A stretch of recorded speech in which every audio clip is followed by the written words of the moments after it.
What's up, everyone? Welcome to the Copyblogger Podcast. Thank you so much for joining me. My name is Tim Stoddart, and as always, I am joined by my co-host, Ethan Brooks. What's up, Ethan? What's going on, man? You need to call out ahead of time for people watching the video that if there's a mess in my background, I swear to God, I'm not a slob. I went and bought a brand new computer so that I have my official podcast set up again. You probably noticed that the audio quality on my mic is a lot better as well. And so everything that you're seeing behind me dashed in a pile on my couch is just all of the shit that I had to take off my desk when we got this thing rolling. Dude, we gotta thank the OG listeners for sticking with us through like the dark age of the podcast, man. We went through some Right? like a move across country, multiple mics, multiple cameras, different offices. Anybody who's still here, you're the best. You remember the episode that was in my office in Nashville when my whole house was empty right before I moved? Yeah. And so I hung the blanket and the towel around my desk. Yeah, where I believe we had to do like a disclaimer that said you had not been kidnapped by Al Qaeda, right? Yeah, It exactly. looked It like you wasn't were some about kind to. of hostage video. Yeah, exactly. So anybody who's still listening, yeah, things are shaping up. Hey, by the way, before we get into it, I'm curious, how's the course going? You bought Kevin Chen's course on podcast studios, and I'm keen to check it out as well at some point. How's it going? Going great. I'm about halfway through. I'm one of those people that finishes books that I read and gets through the introduction of books, even though I know I don't need it. So I painfully got through like the introduction section, which is a whole bunch of stuff I kind of already knew, but I'm one of those people that just has to get the most out of everything. And plus, I got my binder that I take notes on everything that I consume basically. So I'm taking notes on it so that we can go through it in the pod and probably, hopefully, most likely next week, talk to Kevin about the course. Right So on. perfect timing. Yeah. Awesome. All right, man. You ready to get into this one? Yep. Well, today's episode is going to be a fiery one. We are adding a little bit of gossip, a little bit of drama, and talking about why, for the 10,000th time, we are seeing evidence that you should never build your brand, your business on social media. So the big news this morning is, randomly, without warning, Elon Musk, and we have to blame Elon because he is the private majority owner of Twitter these days, but Elon Musk removed the ability to share, comment, or retweet any posts on Twitter that have a link to Substack on it. So there's actually a lot to unpack here. At first, it seems kind of like a grudge game because I don't know Elon Musk, but he does strike me as the kind of guy that holds really weird personal vendettas. And so it seems like him and Substack are in a little bit of a beef, I think they're calling it on the streets these days.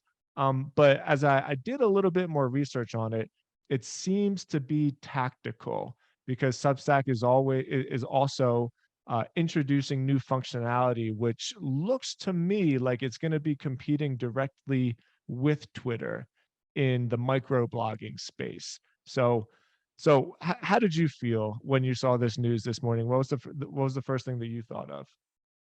Well, two things. First of all, I was shocked. I was shocked for two reasons. One, because Substack is a big player for people on Twitter. Like, pretty much all the biggest Substackers build their audiences on Twitter. So for those links to suddenly not work overnight, like I don't even think I ever thought of that as a possibility, right? Yeah. So it was big news. I was really surprised to see it, but I was also really surprised to see that Substack would even try to enter this space. Like I'm curious to hear some of your thoughts on that too. Because it just seems like a 10,000-pound gorilla to try and kill. Why? I don't know. What do you think of that? Why do you think they're trying to go after Twitter? Because think about what that really means, right? It's Substack is already known as one of the let's call them like 3 most viable newsletter platforms today. It used to be MailChimp. And I think by market share, MailChimp probably still has the bulk of new Oh yeah. creators signing up. But Oh what's yeah. really interesting is if you poll people in the newsletter space, like in terms of mind space, Substack is right up there, right? So they have kind of a category that they could own. I'm sure the revenue model is a tricky one to pull off because not a lot of people have paid newsletters. But if they're trying to change the revenue model, why go in this direction? Because what you're really saying by launching a competitor to Twitter is like, we're going to build an entire ecosystem around social media, right? Which to me is that's a very different project than running like a really great newsletter platform. So I was shocked to see it. To be honest, I'm still kind of absorbing it. And I've seen some interesting theories as to why this is really happening. Did you see people talking about Elon potentially acquiring Substack? What? Yeah. No. Yeah. So this is one thing Matt McGeary, which for anybody who doesn't know the name, he's been on the show. You should definitely go check him out. He's on Twitter and he writes a newsletter about growing newsletters. He's the one who actually broke this news to me. He tweeted about it. And in the replies, somebody laid out this theory where they said, I basically, my theory here is that Elon was in discussions with Substack to acquire them and they couldn't come up with a price that made sense. And so this is sort of like a strong arm move.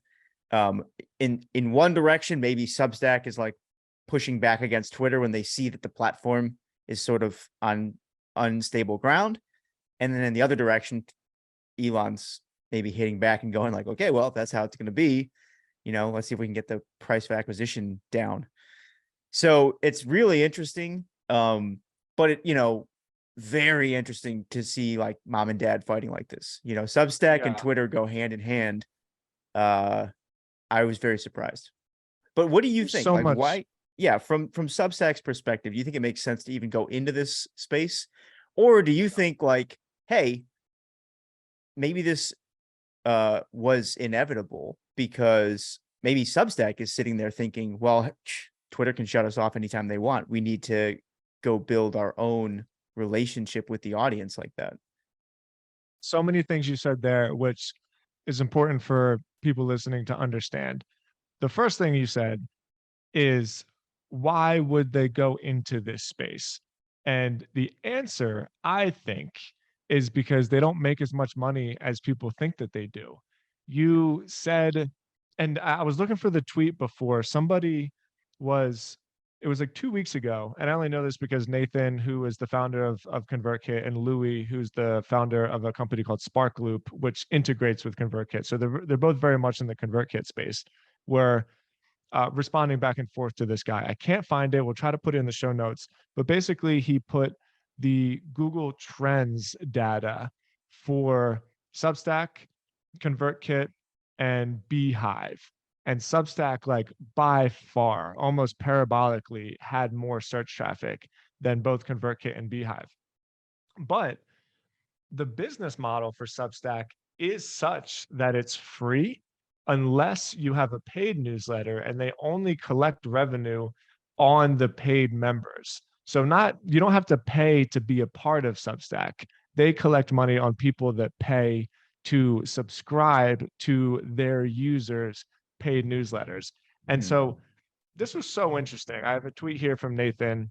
Uh, kind of bringing it all together in the stuff that we said, but this shocked me to see as well. So I guess as part of the news, Nathan said, here, you know what, why don't I share my screen? So Nathan says, it's interesting to see that ConvertKit's revenue is 50% higher than Substack's. We also have about 20 times the active subscribers that they do. They just do such a good job dominating the press and narrative. And Ooh, okay, that is interesting. interesting, right? First off, I had no idea that there's two really important things to understand here.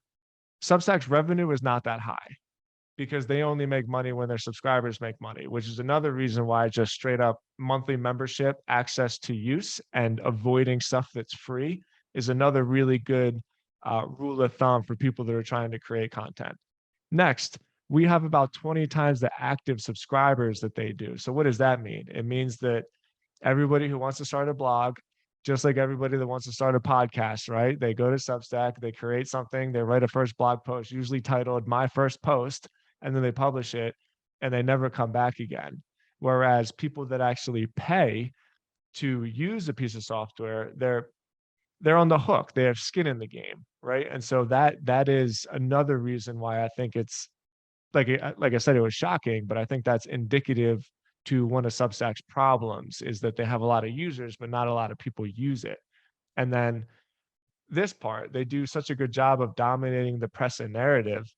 This is why I think Substack and Twitter go so hand in hand, because the people that grow Substacks always do so off the back of like political drama or social justice stuff, or like my opinion is really, really important, as opposed to the kind of educational content I think we are used to seeing on platforms like WordPress and on platforms like ConvertKit, stuff that's not necessarily so buzzworthy and drama worthy and, CNN and Fox News worthy, but stuff that is a little bit more uh, inducive to, like, let's call it collective society, right? So I know I went down a little bit of a rabbit hole here, but I think Well, let me the let me comment on answer, that for a second too, yeah, please. because I want to. Well, if you keep the screenshot up there, there's two things that stand out to me. One, which I'm really interested by, is I'm surprised. So Nathan's, let me make sure I'm understanding this right. He says it's interesting to see that ConvertKit's revenue is 50% higher than Substack's. We also have about 20x the active subscribers that they do. And I'm actually not sure what he's referring to as active subscribers. I think it's what you're saying, where it's like users, but I'm also wondering, could it be people that are reading ConvertKit newsletters? Like, do you think he's tallying up all the people on ConvertKit lists? Oh yeah, like subscribers to ConvertKit newsletters. Yeah, I'm not sure, because like that seems like a huge difference. If it's like if I was to say we have 20 times the customers they do, but our revenue is 50% higher, I'd be like, that's kind of a weird. I would expect it to be much, much higher. So I'm not sure what he's actually measuring there in terms of active True. subscribers. It could be my default would have been what you said. I'm just noticing the disparity in those two numbers there. If they had 20x the user base, I kind of would have suspected much more in revenue.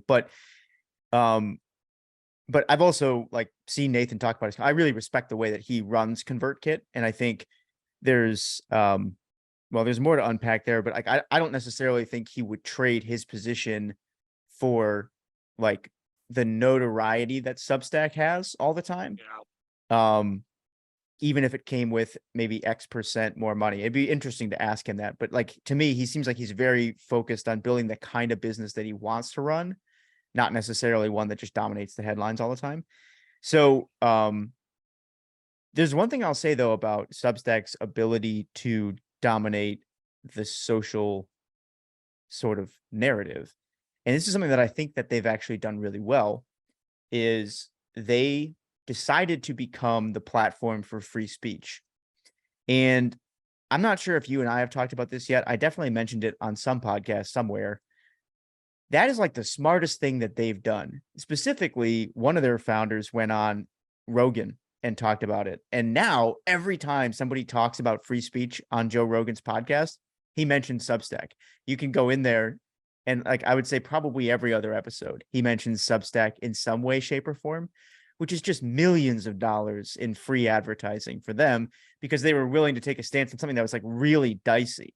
And it's going to be difficult, right, to be the platform of free speech. But I think that's one thing that they did that maybe set them up to now contend with Twitter in terms of creating a social network and not just a tool for publishing newsletters. But it's interesting, man. Like I think I can't really say why I think Substack became so popular so fast. It really does feel like it came out of 2020 when, everybody got locked up and all Yeah. of a sudden newsletters boomed. They were kind of like in the right spot at the right time. But very, very surprised to see this fallout. Now, to your bigger point, this is proof of why you got to own your audience. I think there's a ton to unpack there for people. So what were your initial thoughts? Like, first of all, correct me if I'm wrong. The Bootstrapper, it's built on Substack, right? Yeah. So you're dealing with this right now. Well, not really, because I don't promote that on Twitter. I only send people to the Bootstrapper who sign up for my free newsletter at timstods.com. But I mean, look, there's still a bigger uh there's a higher level to look at this from. And man, there's so much stuff. This story is like a microcosm of all the things that we deal with as creators and all the decisions we have to make, right? So Substack has positioned itself as the harbinger of free speech. But you know who else did that? Twitter. And what Yeah, and happened with Twitter? Mastodon, and yeah. Yeah. And so now they just banned an entire network of communication on their platform in the name of quote unquote free speech, right? And so it's not a political statement by any means. It's really more so the risk you're taking when you sign up to things based on the benefits that they're promising you, as opposed to the fact that like they just offer a good product that you have to pay for. That's a great point, and we should probably pause briefly to just caveat this entire conversation with saying, has Twitter come out and said anything about this? Because there's two possibilities here. One possibility is that this is fake news, and we need to, I think, just do a quick pulse check to make sure it's actually true. Like, are you able to, maybe if you just grab one of the Bootstrapper links right now, try and post it and see if there's anything. And the second Well, I have two possibility is that things. it's a technical issue, right? So who knows what it is? But in a company like Twitter that is currently in a process of moving fast and breaking things, like this was big enough news and surprising enough that I would actually accept the explanation that like, oh, this was just a technical failure, like on our rollout, because Twitter just updated their API. Did you see that? What was it? Was it Hype Fury was not booted and another one was? Did you see this? No, Yeah. Okay. Give me 1 second to brutal. pull up this link, but like a really famous one of these Twitter platforms that you can use to post got kicked While you're off. pulling that up, let me let me try my best to put my journalistic hat on to make sure we're not just spewing. So theverge.com, in an article published yesterday, Twitter now disables likes, replies, and retweets if a tweet has Substack links. Substack's founders responded to the change by calling it a reminder of why writers deserve a model that puts them in charge, which is also painfully ironic, considering that Substack is sort of in the same arena as what Twitter is. However, I do think that the Substack guys like mean well and that their intentions are pure. It's just inevitable that something like this happens when you have founder money and when you put content on there for free. So this is an article from The Verge. We'll put this. I just read you the headline. Also, Hamish McKenzie, who is one of the founders, he was actually on my podcast. He's a really cool guy. This was on April 5th. So 2 days ago. Today, we're announcing Substack Notes. Notes lets writers publish short form posts and recommend almost anything: quotes, links, images, and comments. It's coming soon, and it will look like this. So there's a screenshot to it. And it's Twitter. Basically, it's microblogging. Like you're just posting little tiny notes on a feed that looks pretty damn similar to Twitter. I mean, there's other functionality where you can just subscribe to somebody's actual Substack right in there. But I mean, come on, it's even got the heart, the little quote image, and the retweet image. I guess they got around copyright by making it a circle as opposed to like a rectangle, right? But it's exactly Twitter. And then the last little source I have is from Hamish. Oh, no, this is from Substack's official Twitter handle. This was posted on April 6th at 1:29 p.m. I think that's Eastern time. I'm not sure. We're investigating reports that Twitter embeds and authentication no longer work on Substack. We're actively trying to resolve this and will share updates as additional information becomes available. So it's So both ways. yeah. So this is interesting. And this actually potentially points to more of a technical problem than a political one. Oh, because if an API is killed, then it's Yeah. killed on both sides. Yep. And here's something else that happened recently, which is there's a really good explainer on this. I won't read the entire thing, but Tweet Hunter, Mm. they had something similar happen the other day. This was 2 days ago. Tweet Hunter basically, I'm just gonna summarize. Tweet Hunter basically got shut down. You couldn't use it to access Twitter. The reason I knew about this is because Hype Fury's team jumped on it, and they sent tweets out all over the place, being like, "Switching from Tweet Hunter, like check us out." I love it. Yeah, I think Tweet Dirty. Hunter's founder or somebody was on Twitter basically saying like, I can't believe they capitalized on this. And I was like, yeah, but I can. It can. Like I can Yeah. believe it. I think when the opportunity strikes, gotta get in there. But Tweet Hunter is now back online, right? So it was a temporary outage, and I think it was related to this API change. So let me just read something real quick. This is from Yannick Vase, who I guess does marketing and growth. And I think he's at Hype Fury. Let's see here. Yeah, co-founder, CMO of Hype Fury. So he wrote this piece. He said, here's why Hype Fury didn't get banned by Twitter. Back in January 23, out of the blue, Twitter banned all third-party Twitter clients, TweetDeck competitors. They clearly violated the terms of service, but those weren't really enforced for years. On February 9th, Twitter announced new API plans. We paid attention because we knew this would impact Hype Fury. There's a saying in business, hope for the best, but plan for the worst. We initially thought that the basic API tier would be enough for Hype Fury, but once the dust settled, we realized the basic tier would be worse than the elevated tier we are on now. There was already chatter in the market that the small Twitter tools would be impacted. It only meant one thing: we had to find out and plan to move to the $42,000 per month enterprise API plan if needed. So it sounds like when some of these other Twitter tools were knocked off, it was because they just hadn't been paying attention to these updates regarding the API, or maybe they didn't have the plan in place or something like that. But it does seem like a temporary outage and not necessarily like, hey, we're going to shut you down because you're a competitor. The other thing I'll say, I want to say this to be fair to Musk, because it would be easy to categorize this as like a move of him just trying to shut down a competitor. But if you look at Substack's new product, like you could make the case that Twitter went there first with their longer tweet posts.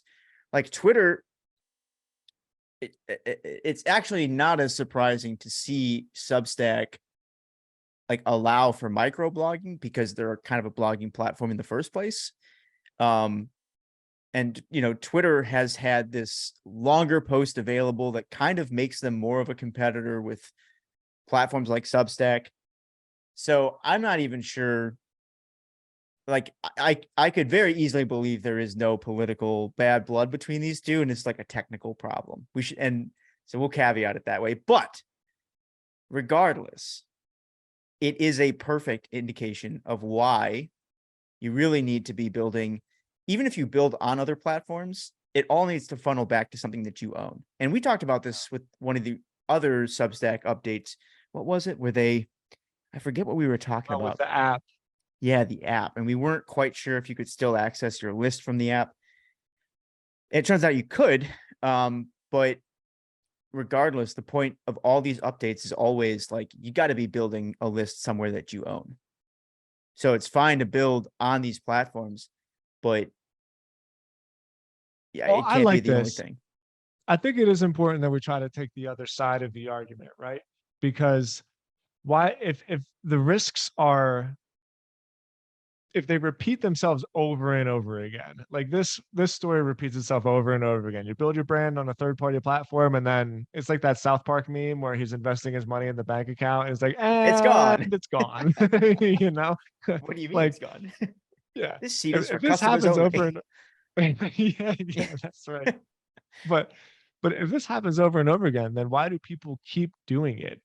And the answer is because of the network effect. Like Substack, the first thing they did, even before they created any products, was create like a recommendation tool where you get a benefit of being part of the Substack network just by being part of the Substack network. Like you just you grow because you're in the thing.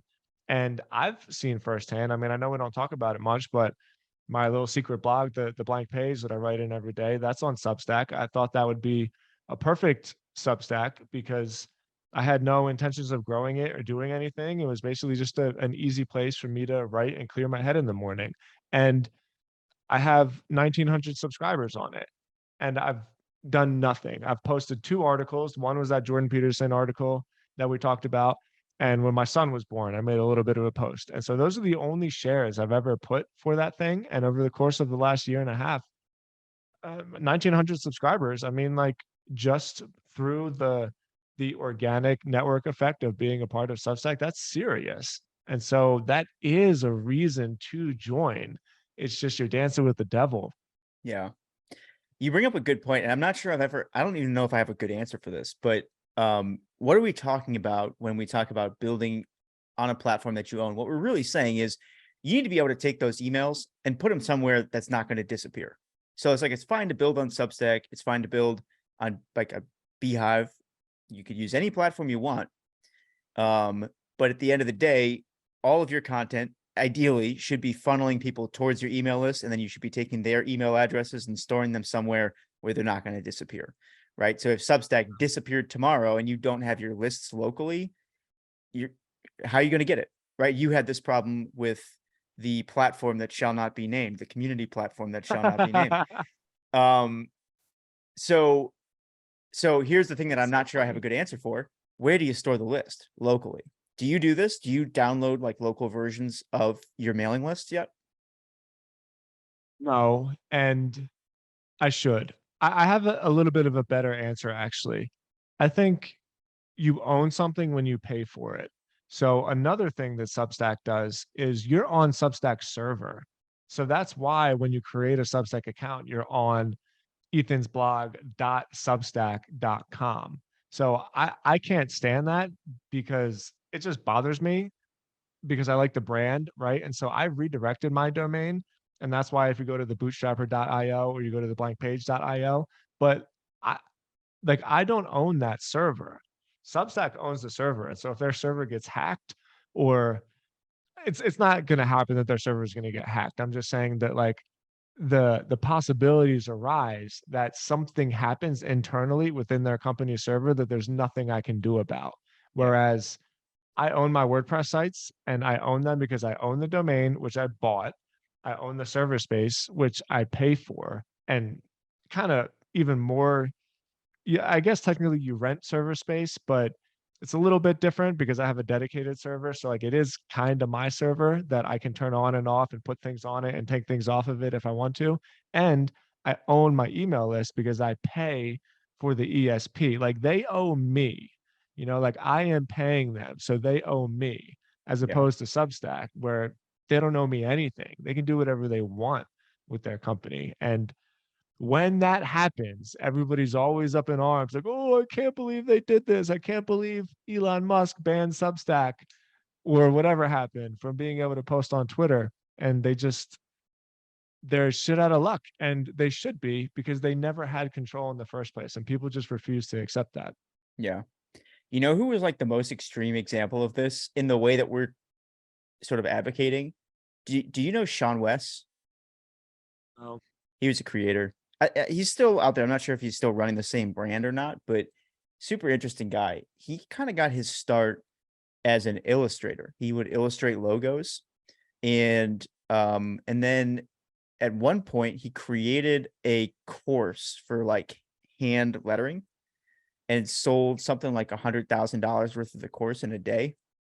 And that sort of launched his business as a creator, somebody teaching people how to be a business owner in the creator space.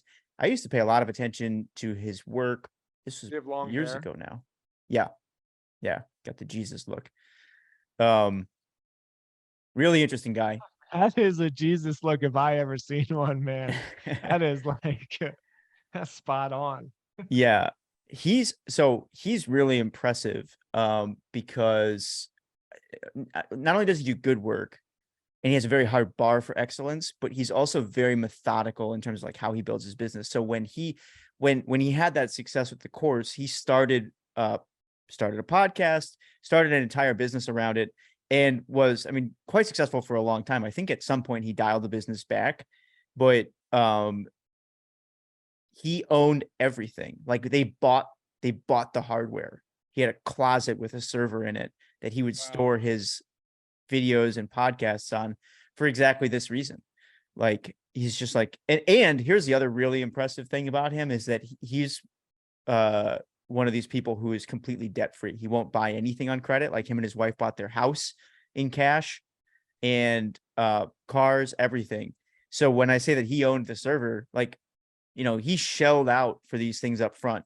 And I'm not sure if he ever did a breakdown on exactly what it cost to do that. But there's a reason that so many of us don't own a server, right? In our pantry. It's expensive. It's difficult to set up. And so you are kind of always balancing like, where's the risk? Where's the reward in terms of being able to set up quickly versus like potentially losing everything. And I think there's a lot of truth to what you're saying in terms of like, when you have the paid plan, you definitely have a little bit more leverage. And then for me, this is making me think I need a better plan in place for downloading and keeping copies of email lists, because it really should just be something that happens automatically or as part of your like weekly routine. But I've never actually dealt with that. And the reality is, like you said, if you're a paying customer for a lot of these platforms, you'll probably never deal with an issue, right? Like in terms of getting access to your list. But every once in a while, something happens and that volcano goes off. And it's like, if that's your entire business, you're screwed. So it's a good eye opener. It's, I hope Substack comes back online here in a minute. But it's a good reminder. Every once in a while, we have these like little forest fires of the creator space, and it teaches people again how, what the fundamentals are. Can I show you the extreme polar opposite of what we're talking about? You're going to get a kick out of this. Sure. Yeah, absolutely. Here, share your screen, and then I'm going to send you a tweet. I'm going to send you a tweet. I want you to open it because I want to see your face when you open this. Are you sending it to me in the Zoom chat? Yeah. Read it out loud. Okay. Well, go Julie. back. So this is Chris Oh, Orzakowski. He's been on the show. He tweeted this recently, and he said, "I've seen some wild shit on this app. What is it? But this trumps it all." And then he linked off to this tweet. Hold on a second. Which is now. yeah. Like I said, I just bought this new computer, and so when I clicked on this link, it opened up whatever Microsoft's browser is. I didn't get all the stuff sorted out yet, so here we Oh, go. got it. Okay. I've deleted my email. Why would anybody do this? You know who else deleted their email list? Paul. Oh, what's his name? Paul Jarvis. You ever read Paul What? Jarvis? Yeah, he had Yeah. like 40,000 people on his list, and he was just like, I don't want to have a personal brand anymore. And he just deleted the whole thing. So So, this is a tweet from a creator named Julie Ahrens, Ahrens. yeah. And I got to give it to her because this is like the ballsiest thing I think I've ever seen a creator do. I'm not sure I agree with it, but here's what she said. She said, "I've deleted my email list. Here's 3 reasons why I would do it again. 0 regrets." And then So stupid. okay, well, here's the thing. I think there's 2 sides to this. I'll play devil's advocate. I agree with you. I think this is the kind of thing I could have seen myself doing at 21, because I'm like, for people listening, well, I'll just read her thread and then I'll tell you why I relate to this. Okay, quote, "You'll regret this, Julie," she said, right? So she's very aware that people don't think this is a good idea. And she says, "Really? I mean, I know that what I did looks like the most stupid move ever, but before you call me crazy, hold on a sec. Things people told me why I should keep my email list. Here's a few. Emails are the best way to sell to your audience. People don't trust short form content only. What if Twitter shuts down your account?" And you know what? That's bullshit, because it comes from a place of fear.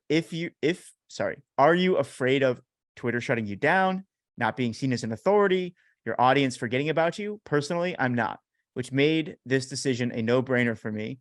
So I turned the tables. You, and then there's kind of like a quote. You need an email list so that you're seen as an authority. And then she put like an X in front of it. And then asked, what if I don't? What if there are other ways to nurture my audience that feel more like me? Okay, here are the 3 reasons why I did the unthinkable. 1, it feels right.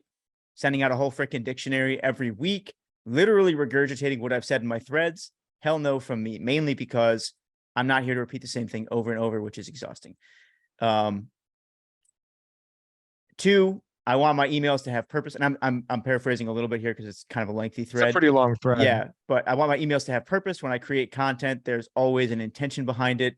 But her emails basically didn't carry that intention so far. And then 3, I have different plans.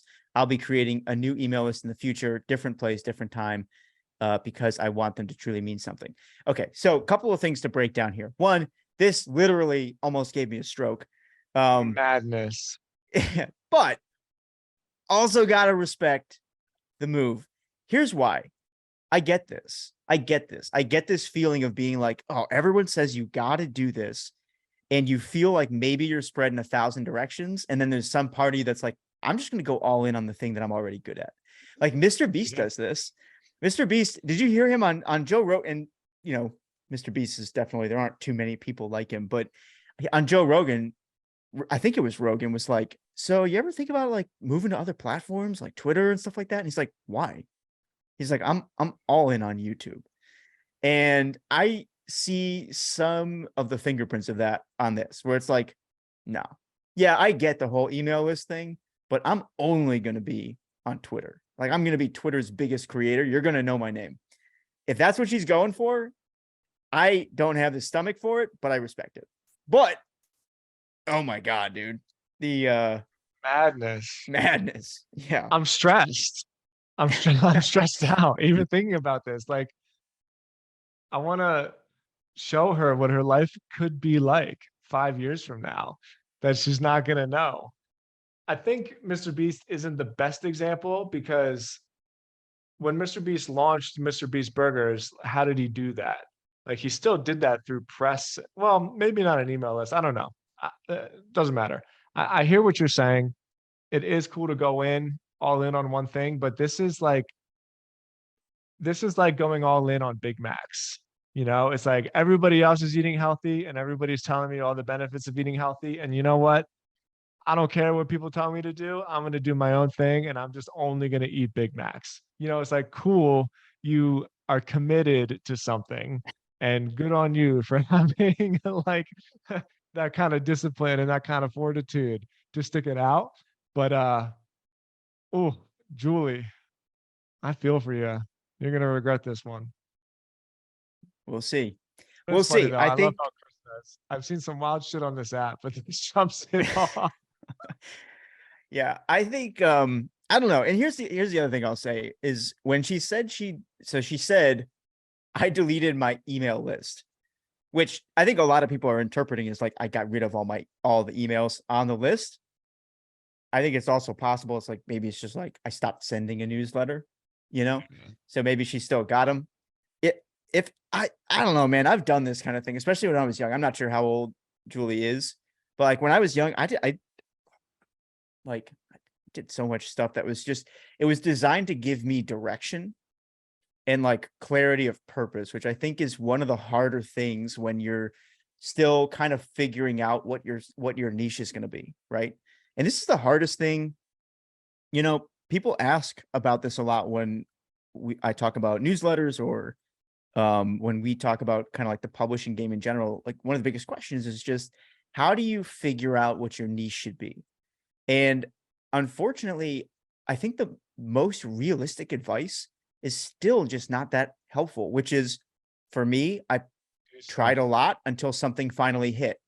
And it's like, it's just not helpful. It's not helpful advice, but that is the truth of it. And it's like what I tell people now is try a lot because you'll know when the thing hits. It's not that helpful, but everybody who's been through it once knows that that's the truth, No. Yeah, I have this weird thing that pops in my head a lot about how kids don't listen to their dads. even though like their dad is always right because he's been there. And then it's like a terrible, cruel joke that the universe plays on you as you get older and you have a son and you're like, you're not going to listen to a word I say. And like, you don't know this, but I'm right. And you're just too dumb to know that you're right. And so, like, good luck figuring it out so that when you get older, like, the universe will torture you with this same exact awful cyclical life lesson. So, yeah. All right. Well, let me wrap this thing up on your note then. Seeing that there's so many options, we both know Tyler from Beehive. You know, they're killing it. Beehive is an awesome platform. Obviously, we know Nathan. I'm been like pretty outspoken about WordPress. Even all these years later, there's all these what's it called, like catastrophizing the fact that WordPress is dying, but I think it's still like 70% of the websites on the internet are on WordPress, something absurd like that. So knowing what we know now, after this bit of conversation, if you had to start all over and you said, you know what, I'm going to go in on this, like, what would be your first move? How would you do it? Can I give two answers? Totally, there's no right answer. If okay, so here's how, and I am in this position right now. So I'll talk about what I would do if I knew nothing about tech, and I would, and then what I am doing. If I knew nothing, I would start either a Substack or a Beehive, and I would just pick one. It doesn't really matter which I would one. too. Yeah, Substack will be free for you. So if you don't want to pay up front, like actually, it's been a while since I've reviewed Tyler's pricing plan, but I would pick either. They're both great platforms. And if you're just starting and you don't have any traction, you don't know enough to start like paying money for tools yet. So I'd probably go Substack and just start writing. And then I would publish the ideas from my newsletter on Twitter every day. That's what I would do. That's how I build the list.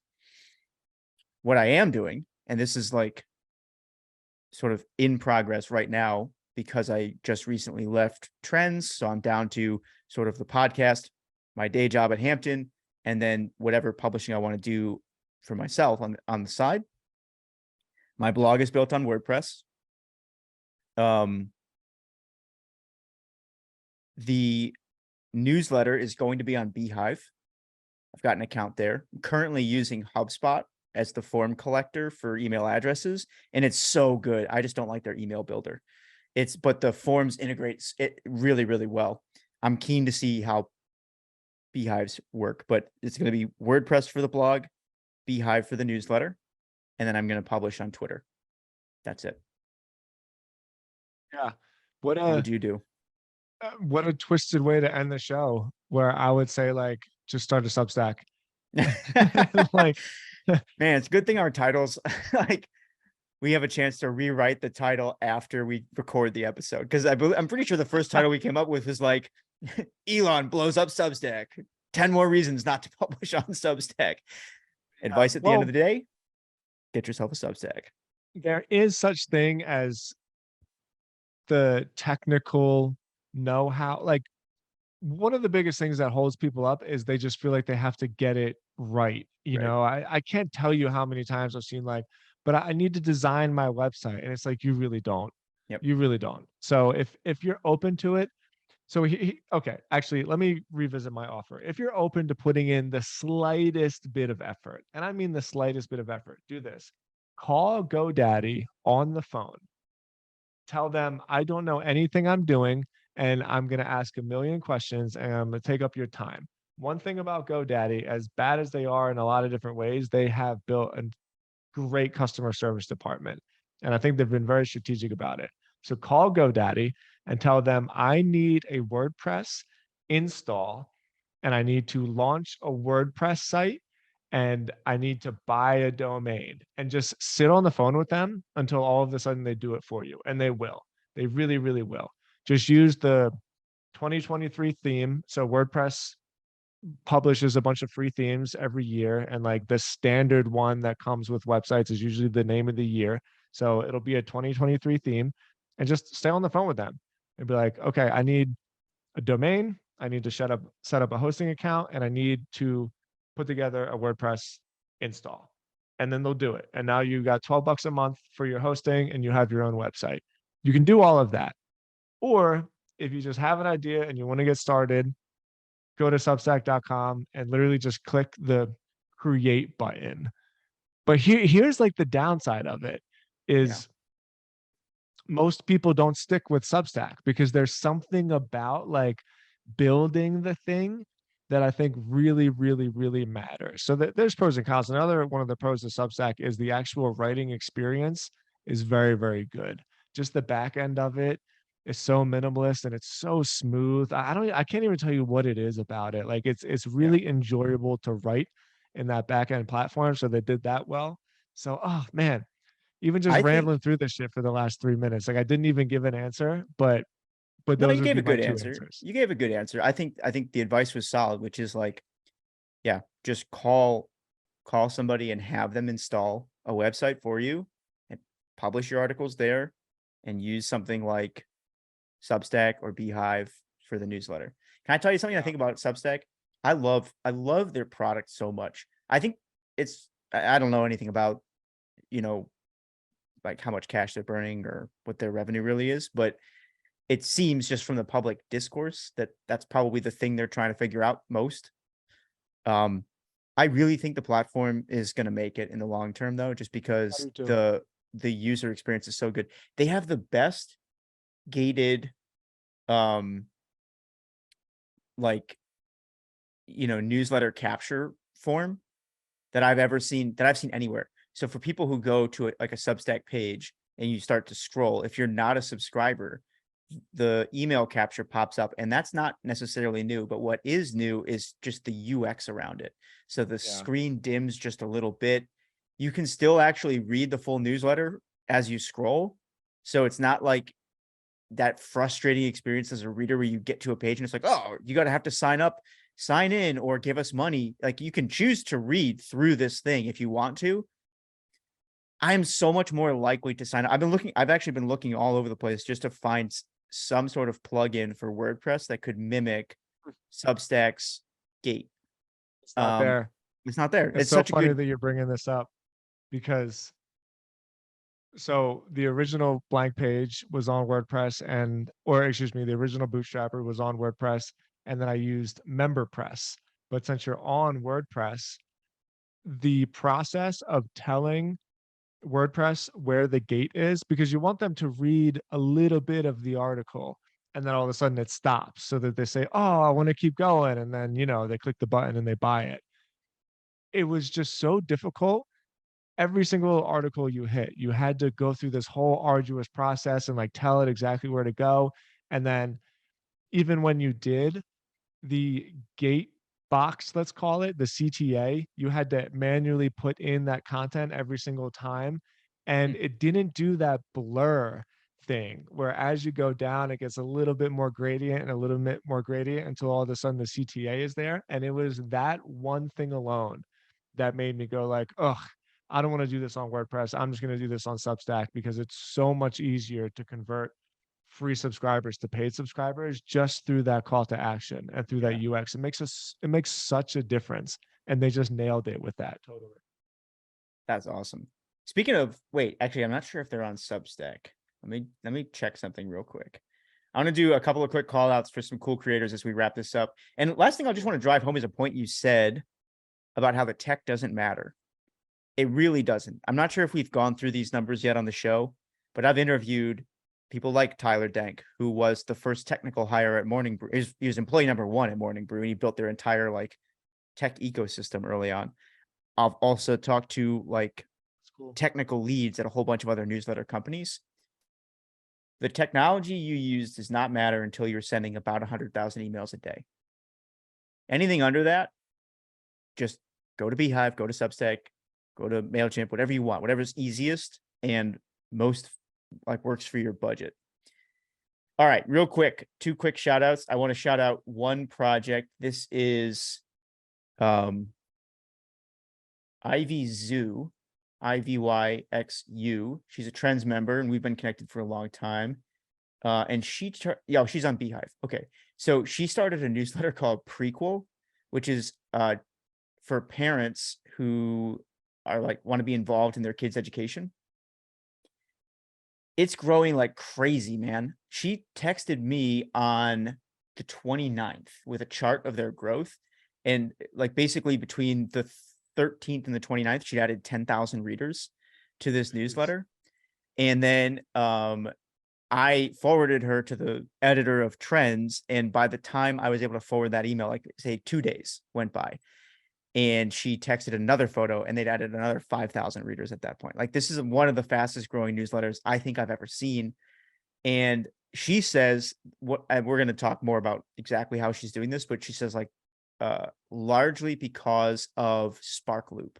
So there's, I think to be honest, they're early enough that like Spark Loop might be a factor here.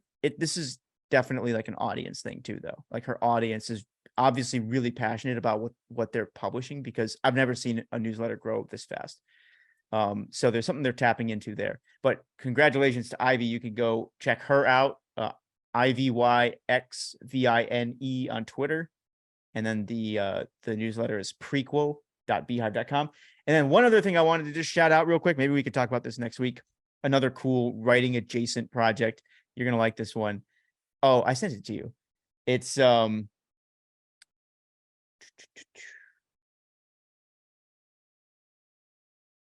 where's my notes? MakeMyShitBetter.com. Oh yeah, you did send that to me. This is it's an AI project that's used to rewrite cold emails.